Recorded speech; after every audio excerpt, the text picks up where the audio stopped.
Halo teman-teman, salam sehat untuk kita semua. Perkenalkan, kami mahasiswa dari Universitas Kristen Wirawacana Sumbar, angkatan 2021 Prodi Manajemen, kelas C kelompok 12. Di sini kami akan menjelaskan tentang kebijakan moneter dan kebijakan fiskal. Namun sebelum kami menjelaskan materi tersebut, kami akan memperkenalkan diri kami masing-masing. Perkenalkan, saya Elvita Jatetahu, NIM 112136, dan ini teman saya. Perkenalkan, nama lengkap saya Tri Sentia Reksiana Rana, NIM 1121143.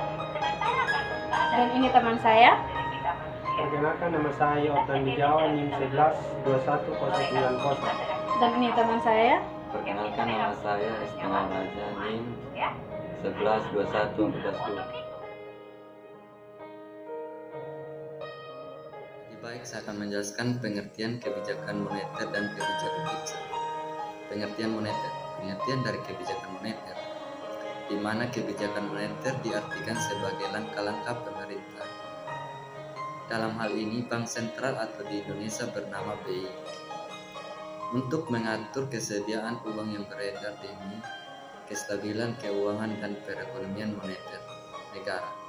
Jadi kebijakan moneter di sini meliputi langkah-langkah kebijakan yang dilaksanakan oleh Bank Sentral dan Bank Indonesia untuk dapat mengubah penawaran uang atau mengubah suku bunga yang ada dengan tujuan mempengaruhi pengeluaran agregat suatu perekonomian.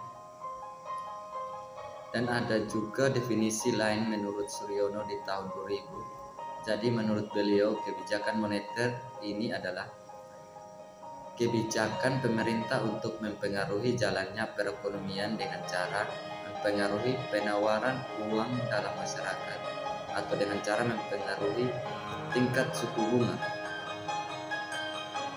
Jadi sekian dari saya kembalikan ke moderator. Saya akan menjelaskan tentang kebijakan instrumen moneter. Kebijakan instrumen moneter dibagi atas 5 bagian. Yang pertama, kebijakan pasar terbuka. Di sini yang dimaksud adalah lebih kepada jumlah uang yang beredar.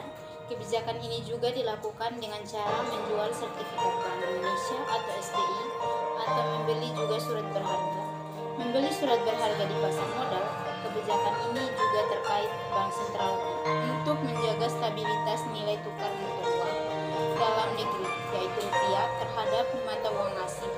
Dan Indonesia melakukan campur tangan jalannya perdagangan pasar modal dan juga di pasar keuangan campuran tangan ini menjaga agar nilai tukar rupiah dan nilai pasar modal stabil.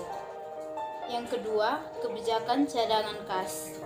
Jadi, Bank Sentral Indonesia dapat membuat peraturan yang menaik atau menurunkan cadangan kas atau kas rasio umum, menerima uang dari nasabah bank dalam bentuk giro, tabungan deposit, sertifikat deposit, dan jenis tabungan lainnya.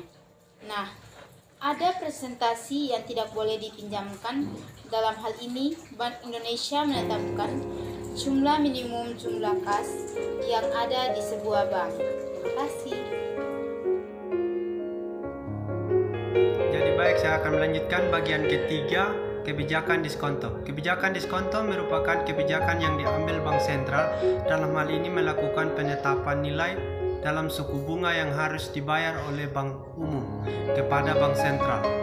Dengan kata lain, kebijakan diskonto merupakan kebijakan yang dilakukan oleh Bank Indonesia dengan nilai suku bunga.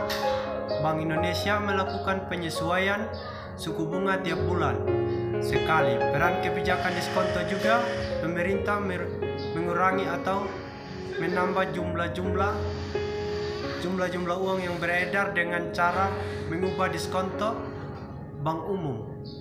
Bank Umum itu sendiri, jika Bank Sentral memperhitungkan jumlah uang yang beredar, kebijakan kredit yaitu kredit tetap diberikan Bank Umum, tetapi pemberiannya benar ini berdasarkan ada syaratnya, yaitu yang pertama karakter, yang kedua capability, yang ketiga conducted, dan yang terakhir conduction ekonomi. Tetapi ini sendiri jumlah uang yang beredar sebenarnya dapat diawasi langkah-langkah kebijakan ini biasanya diambil pada ekonomi sedangkan mengalami gejala inflasi atau kenaikan. Sekian dari saya kembalikan kepada moderator. Terima kasih atas kesempatan yang diberikan kepada saya. Saya dari Universitas Kristen Wirawacana Sumba. Perkenalkan, nama saya Margareta Anapa, NIM 11211144, Prodi Manajemen kelas C. Di sini saya akan menjelaskan tentang dorongan moral. Dengan kebijakan moral ini, otoritas moneter mencoba menarahkan atau mengandalkan jumlah uang yang beredar. Bank Indonesia dapat memberikan saran agar perbankan berhati-hati dalam memberikan kredit atau membatasi keinginan meminjam uang. Dan bank sentral juga dapat mempengaruhi jumlah uang yang beredar dengan berbagai pengumuman atau edaran yang diajukan pada bank manasih perilaku moneter lainnya. Terima kasih.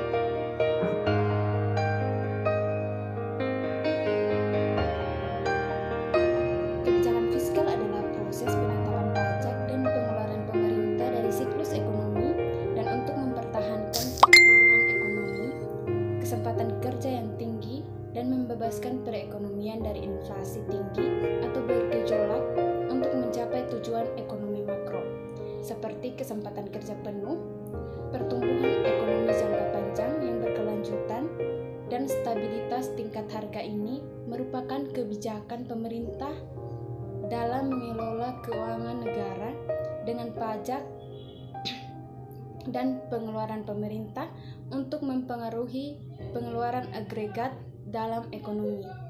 Yang dimaksud dengan pengeluaran agregat adalah perbelanjaan yang akan dilakukan dalam perekonomian tertentu. Contohnya, satu yaitu melakukan penghematan pengeluaran negara.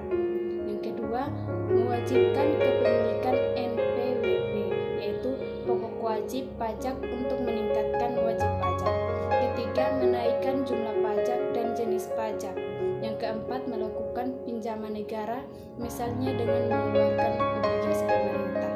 Tujuan kebijakan fiskal, yaitu tujuan utama kebijakan fiskal dikeluarkan adalah untuk menentukan arah tujuan sasaran dan prioritas pembangunan nasional serta pertumbuhan ekonomi bangsa. Sekian dari saya. Sekian video dari kami, semoga bermanfaat bagi teman-teman yang menonton. Salam sehat.